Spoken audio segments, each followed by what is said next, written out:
Welcome to Evening Review with your host, Ashwyn Mberi. Today I've got a special guest, His Excellency Neil Bradley, the British High Commissioner to Namibia, and we're going to be talking about his fresh tenure in Namibia, of course, with the bilateral relations between the two nations and the upcoming Commonwealth Trade Ministers Meeting. Your Excellency, thank you for joining us. Thank you very much, Ashwyn. Delighted to be here. It's good to have you on Evening Review. So, you are about as fresh in Namibia as one can be. Yes. You've been here for just over 4 weeks. That's right. How has your reception been? How has it been, just adjusting to Namibia?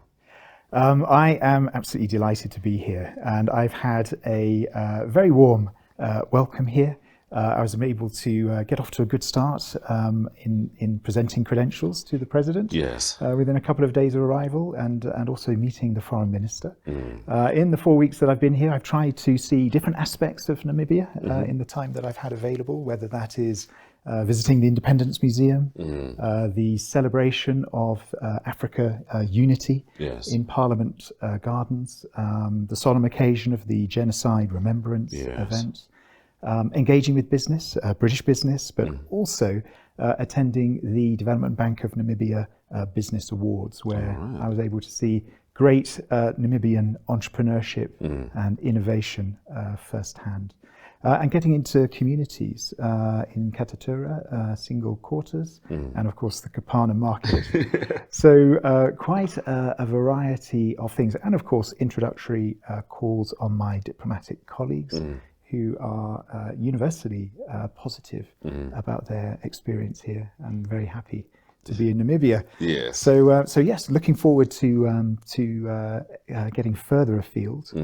This is a vast country, a beautiful country, huge potential. Yes. So quite important for us as diplomats to get dust on our shoes, get out of our offices, get out of the capital, and get to know this country and its people. Yeah, fantastic. I mean, for all intents and purposes, you certainly hit the ground running, so to speak, without a doubt. What has the last couple of weeks revealed to you with regards to UK-Namibia relations? Well, the first thing I would say is the relationship is long-standing and it is excellent. And we have a number of things that are in common. We are both members of the Commonwealth. And we know, we'll talk about it later, there's a big event being hosted by Namibia next week. And as members of the Commonwealth, we stand up for democracy, for human rights, and for development. We also believe in the multilateral system, the rules-based international order. We believe that we need to collaborate between countries if we're going to solve today's challenges. Climate change is an excellent example of that. We cannot solve that alone. We have to collaborate. So we believe in the multilateral system. We have shared priorities. Economic growth is a top priority for Namibia and for the UK. So how can we grow our economies to create the jobs that people need? I've also been really struck by the strength of education ties. Only last night I was able to host a reception for our scholars who have studied under our Achieving programme in the UK. At UK education university institutions. So very, very strong education links. And there are a number of prominent Namibians who have had that experience of education in the UK. So there's a lot that we have in common, and there's a lot of areas where we can collaborate in the future. Are there any particular sectors that you're looking forward to strengthening relations with Namibia? Economic growth. That is the number one mission for the UK government. So how can we strengthen ties of business, trade, investment? The trajectory is on an upward curve in terms of exports in both directions of goods and services. So how can we foster business partnerships? So economic growth is and getting those business to business links. So that economic growth is a key priority where I think there's much that we can do. Looking ahead to the summit, there are different aspects to that: the officials aspect and the ministerial aspect. But for the first time, this is not being held in London; it's being held outside the UK. What is the significance of that? I think it speaks much to the Commonwealth network and to Africa and the potential of growth here, the seriousness with which the Commonwealth can approach strengthening trade and investment relationship. So the Commonwealth is a family of 56 nations. So it's great that it's being hosted here in Namibia on this continent. So that's a first. The other first is that the Trade Ministers Meeting is also going to be accompanied with a business-to-business summit. So lots of opportunities for businesses to network. It is a great networking opportunity for partnerships to be formed. Because, I mean, if we think about the overall framing for this summit, we have an international trading system that is facing some challenges. Absolutely. The Commonwealth, as a group of nations, a family of nations, can have relative stability in their trading relationship. Yes. So how can the Commonwealth be supportive of international trading relationships? How can we increase trade and investment between Commonwealth countries? How can we make that trade and investment more inclusive so it benefits our citizens? How can we make it more innovative, embracing technology to make trade and investment faster, cheaper, reduce the transaction costs? And how can we make it investable, bankable projects that attract the strategic finance that is needed? And that's whether that's in green industries, whether it's in infrastructure, whether it's in clean energy. So framing this summit, there is significant advantage in terms of Commonwealth trade and investment relations that we can build.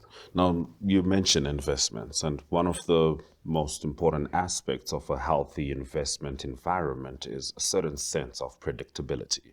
And we can admit, without throwing out any names, that there has been some significant unpredictable behavior with regards to economic ties with big nations from the West, and of course, and Africa. Big nations is me, using the plural form without needing to, but one nation in particular.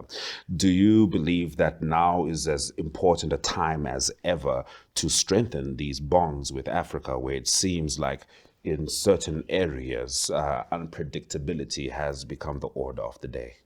Well, I think on that, I would speak to the advantage of the Commonwealth and next week's summit. If we think as a Commonwealth, we share common language, we share common legal or familiar legal systems, familiar administrative practices.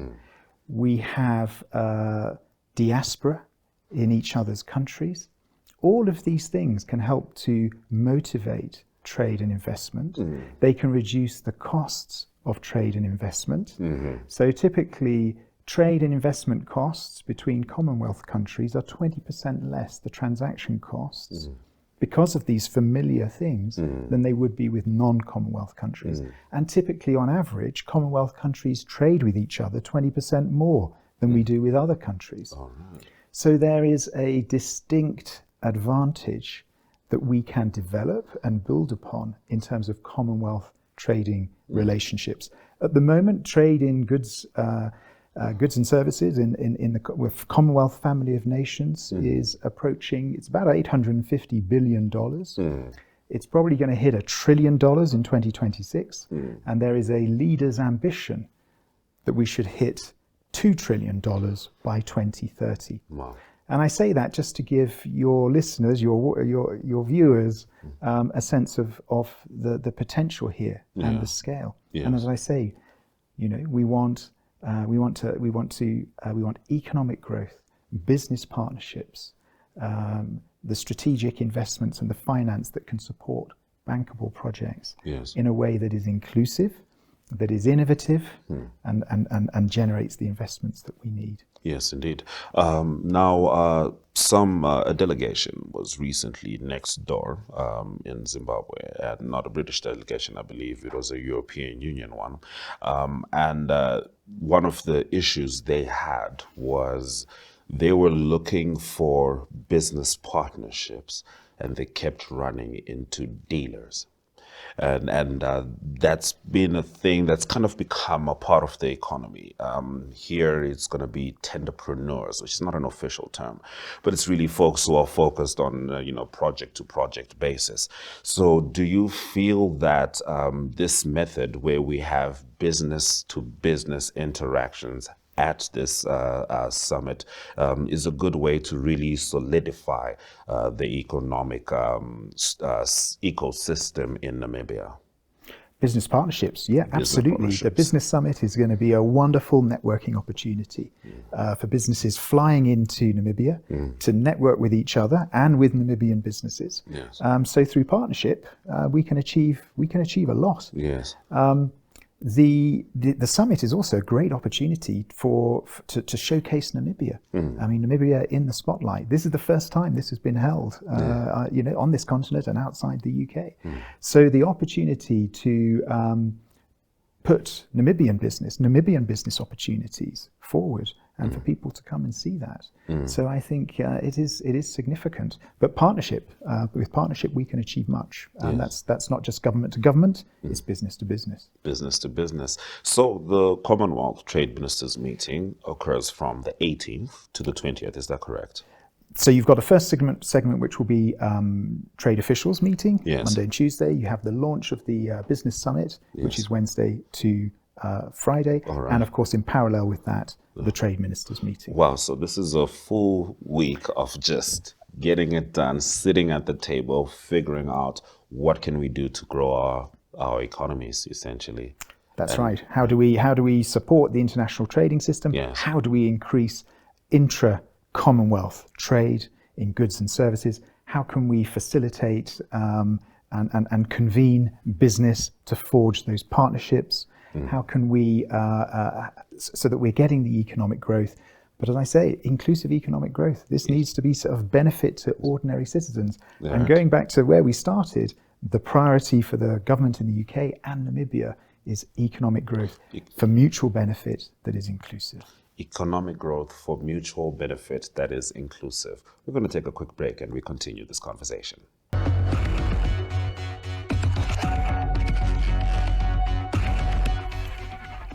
I'm here with His Excellency Neil Bradley, the British High Commissioner to Namibia, and we are talking everything Commonwealth Trade Ministers Meeting, as well as a parallel meeting of businesses in the Commonwealth. Now, of course, the Commonwealth is broad, but my business is Namibia. Namibia is my business. And I have to ask, how can the UK support Namibia's push for growth in digital trade, infrastructure, and of course, the big one, green energy?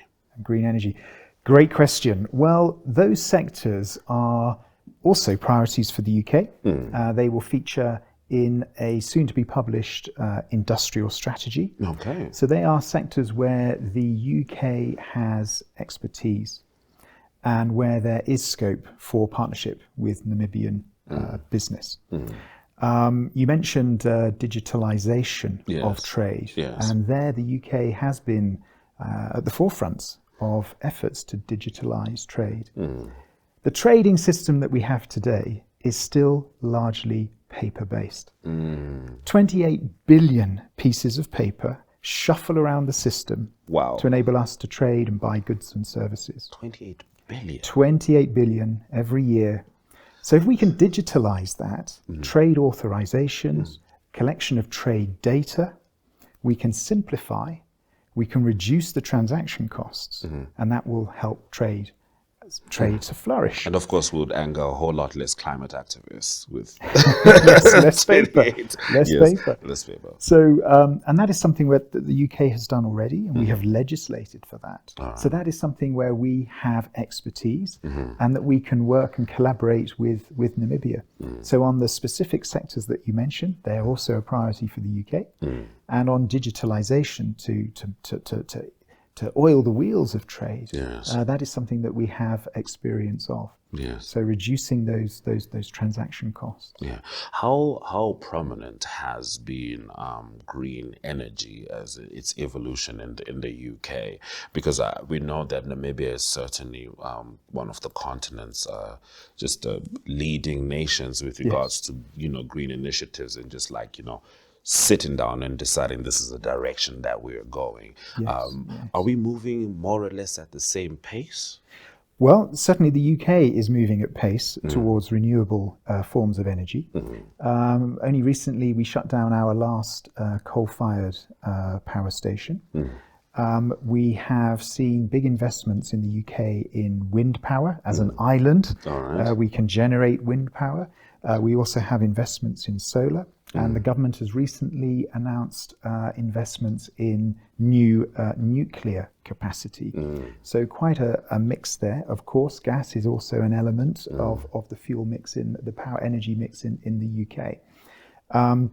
Since I've been here, I have been struck by the effort that is going into green energy and green industrialization. And I read much about green hydrogen projects that are being, investments that are being made around Namibia. So it's exciting. Namibia is embracing green, clean energy. And the UK is doing the same. So I think and UK investors are here, for example, in solar, but also investments in the hydrogen as well. All right. I would like to touch on, again, this idea of, it's not an idea, it's very practical, the Commonwealth Advantage. I'd just like us to just elaborate more on that because, as you have already highlighted, there is a significant advantage of working within the Commonwealth. How do you feel Namibia would be able, for lack of a better term, be able to best exploit that advantage? Well, as I mentioned, we've got. Let's start with common language. I mean that makes the communication so much easier. If we think about our as Commonwealth members, our stance on rule of law, good governance, often we have a very familiar legal systems. So it becomes a more familiar operating environment for businesses to take those investment decisions. We will have diaspora in each other's countries, and they will make connections back home. So businesses trading to businesses, individuals spotting opportunities. So the diaspora spread throughout the Commonwealth can also help forge these business opportunities. And of course, ironing out those immigration differences, which your predecessor had to deal with quite a bit, is something that would, facilitate, the working of such agreements, smoothly, just, that common understanding. I mean, you mentioned, it's a very good point that you make. We need a migration system that supports those people-to-people links. So where individuals have applied to study in the UK, work in the UK, have a business visit, see family and friends, that we have a well-managed migration arrangements, that when they are applying for their visas, that the process is clear, that it is smooth, that there's a first-class service in terms of turnaround.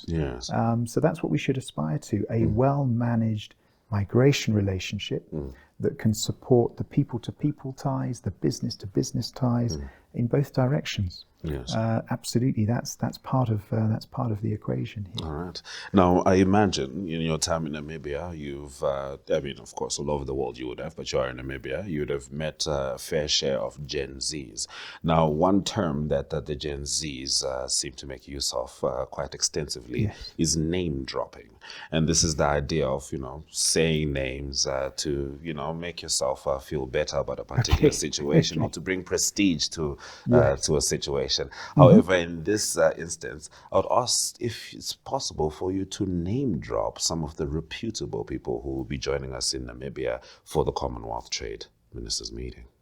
Okay, well, we will have the UK delegation will be led by His Majesty's Trade Commissioner for Africa, a gentleman called John Humphrey. All right. And he will be supported by his regional director and a small team drawn from South Africa, where we have colleagues who work on trade and investment issues, and also supported by officials who will come from London. So our delegation will be headed by John Humphrey, His Majesty's Trade Commissioner for Africa. That is a significant name drop, even on Gen Z standards, which is fantastic. Why I wanted to ask that question is that in the past, and this is not necessarily referring to the UK, in the past there have been programs which are, moved to Africa for an event or for a season. And it seems like the figures who come there are usually second tier, because it's Africa. It happens quite a lot. So I think it is refreshing to be able to see that, His Majesty's Commissioner to Africa is coming through to Namibia, so it's really the actual meeting as it would happen in the UK, and it's it's that kind of respect which is very essential in our understanding of each other as two nations. Before we wrap up this interview, and we have so much to talk about, and of course you're going to be heading over to the meeting itself. What do you believe are potential really positive takeaways for the ordinary Namibian that just went online, found the link, and registered to be there? This is a big deal. It's a big deal for Namibia as our hosts. Yes. It's a great opportunity for Namibia to showcase its business, its trade investment opportunities for Namibian and British and other businesses to network. So the light is going to be shining on Namibia. Yes. This is a big event. And as I said, framing this event, we live in a volatile world. The Commonwealth can provide much needed stability. Huge scope to increase intra-Commonwealth trade in the way that we have described, the Commonwealth Advantage. So support for international trading relations, increasing trade between this family of nations. You've got, the world is coming to, there's 56 nations in the Commonwealth. Wow. They represent 2.5 billion people. Wow. And a strong emphasis on inclusive economic growth, innovative growth, and investable. So the time is right. And in specific sectors that are hugely relevant to Namibia, around clean energy, around infrastructure, agriculture, added value from the mining sector. These are all issues that are going to be discussed next week at this summit. And so I think, well done, Namibia, as our hosts.